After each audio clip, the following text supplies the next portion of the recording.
Hello everyone, চলে এসেছি নতুন একটা ভিডিও নিয়ে। তো মা বাজার থেকে ভোলা মাছ নিয়ে এসেছে। আজকে ভোলা মাছ পাতাই রেসিপি তোমাদের সাথে শেয়ার করি। মাছ ভালো করে কেটে ধুয়ে নিয়েছি, আর কেটে নিয়েছি পেঁয়াজ আর আলু। আর এদিকে কিছু মশলা রেডি করে নিয়েছি, যা সাদা সর্ষে, পোস্ত, রসুন, লঙ্কা বেটে নিয়েছি।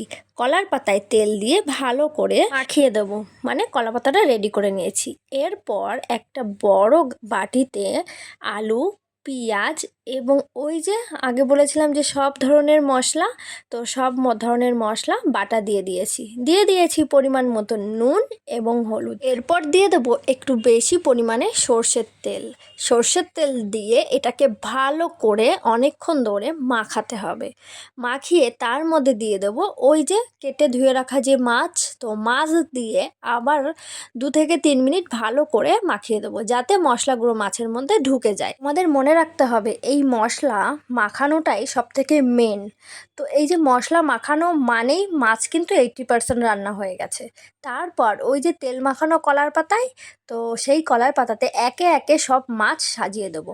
তারপর এর মধ্যে মশলার একটু রস দিয়ে দেবো, যাতে মাছটা ভালো করে সিদ্ধ হয়। এই ফ্লেমে 10 মিনিট রেখে তারপর মাছটাকে লো ফ্লেমে আরও 10 মিনিট রেখে দেবো।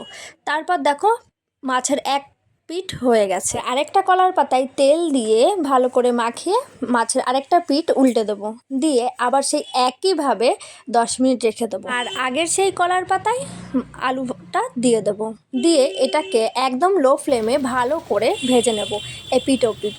তারপর মাছ এবং আলু ভাজা হয়ে গেলেই রেডি কলার পাতায় মাছ ভাজা।